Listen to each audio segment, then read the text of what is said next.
Ternopal district ki manung channa Myanmar border da khundariba maring kangloki oiba mamangaidagi chanaraklaba nga phabagi thauram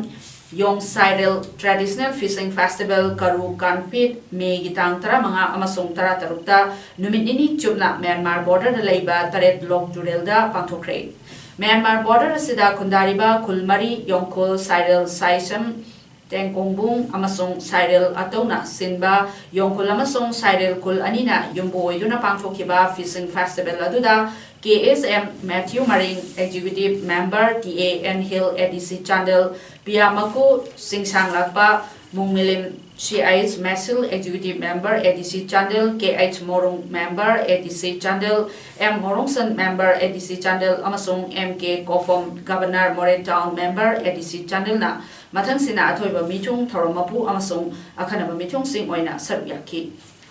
Festival asigi mapung oiba thorom sing oina Yongkul Sairel Saisujam Tengkongbung amasong Sairel ataugi khunja singna taret lok turel gi anakpa umang singdegi yai thabada siznaba uri makhal ani thiduna puraklaga tungda khunja singna yai singadu popna thugaiki aduga tungda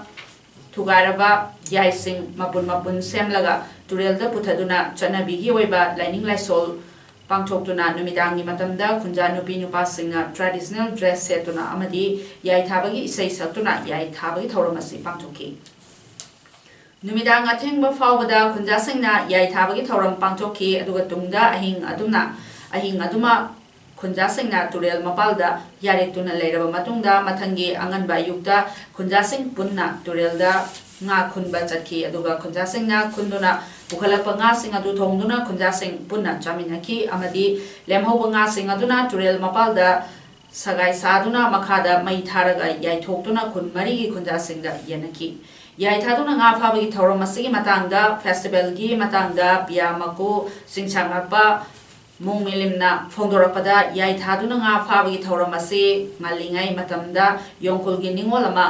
makan haina khangnaba khun amada mayum panki adu matam maduda nupa mayumna nupi mayumda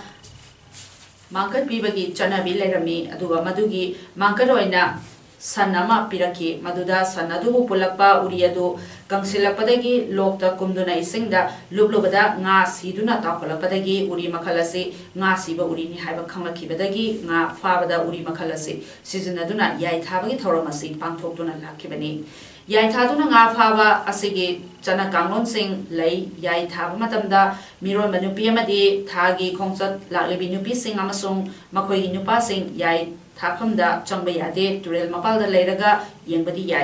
yai tharingai da turel gi makha thangbada sarukta chentharakpa yai magida nong ngandri fawda khongna nena de nelabadi nga yamna faroi haibagi thajanabi lei haiki hanadi ekhoi yamna masi ekhoi angang oringai haitare yam chanarami adubu matam khrasi masi ekhoi thaduk lammi aba masi karigino heraga ekhoina thaduk lambasi ma ekhoi hoi ayamba tambak tanare som chingda lebse ekhoi yam laktere aduna kari osu chahi kun gi matungda handak asina ahan bene ekhoi gise amuk chahi kun mamang de ekhoi chahi khuding yai tharami aba kun gi yong kun narum saibol haiba kun lai ekhoi grouping lai ma gi yai thanarame adu matungda di handaki sina ekhoi ahan bene chahi kun gi matungda ekhoi tharambase Festival asigi convener M Miring Sayongna